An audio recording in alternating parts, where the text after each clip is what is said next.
Shalom à toi. Je viens encore une fois de plus t'encourager ce matin. C'est-à-dire que toute cette semaine, le thème c'est la fin des lamentations. C'est la fin de tes perturbations, c'est la fin de ta captivité, c'est la fin des limitations. Donc c'est ça le thème cette semaine. Donc aujourd'hui, j'ai abordé un sujet. J'ai parlé de beaucoup de choses aujourd'hui. Donc, je vais essayer de te faire un petit résumé. Pour cela, je prends le Proverbe 28 au verset 1. Ça veut dire quoi? Je vais vous lire ce proverbe-là. Le méchant prend la fuite sans qu'on ne le poursuive. Hey, ça c'est une partie. Le méchant prend la fuite sans qu'on ne le poursuive. Hey. Je me tiens d'abord là pour bien vous expliquer ça. Il y a des gens dans ce pays qui se jettent dans les métros, qui se suicident chaque jour, qui sont toujours là dans les lamentations, qui sont même malades, qui prennent les médicaments, ce qu'on appelle le stress. Alors que le proverbe là est en train de te démontrer que le méchant, c'est-à-dire que tu n'as même pas besoin, avant même qu'il ne vienne persécuter ton travail, ton mariage, qu'il ne vienne persécuter tes affaires, avant qu'il ne vienne te bloquer, on est en train de te dire que tu as la possibilité. Tu as la possibilité d'éradiquer ça. Tu as la possibilité de mettre fin à cela. Donc, le Proverbe 28 verset 1 dit, le méchant prend même la fuite avant qu'on le poursuive. Ça veut dire quoi? Il faut être réaliste. Ça veut dire que toi, en secret, tu fais un travail.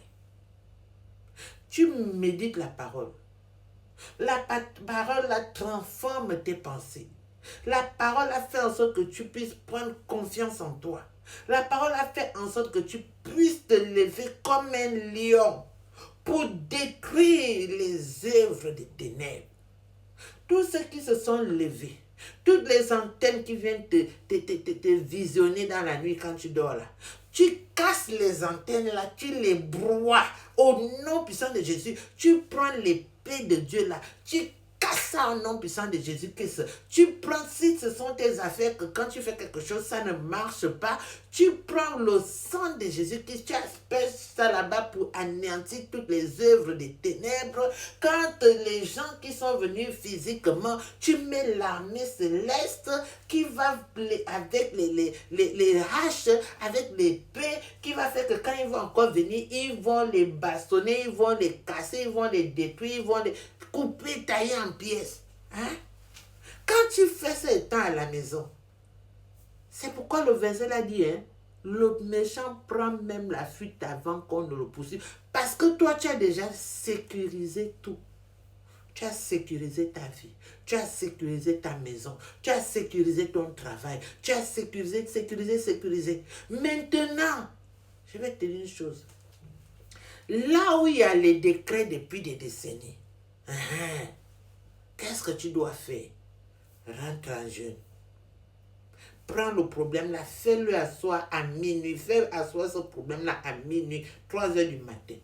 Tu commences à envoyer le feu, à brûler. Tu commences à détruire toutes les œuvres des ténèbres. Tu appelles Dieu lui-même dans la louange pour venir agir, pour venir détruire et changer cette situation. Quand tu as déjà fait ça, ma soeur, mon frère, dis-moi, qu'est-ce qui peut te stopper encore? Rien.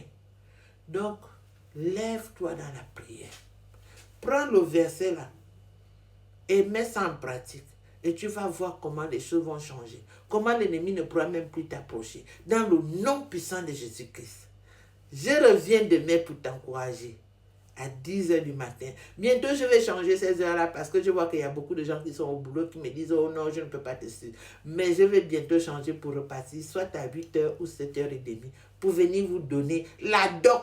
Comment il faut faire pour détruire les gens les ennemis. Comment il faut faire pour déstabiliser tout ce qui amène ton nom dans les ténèbres.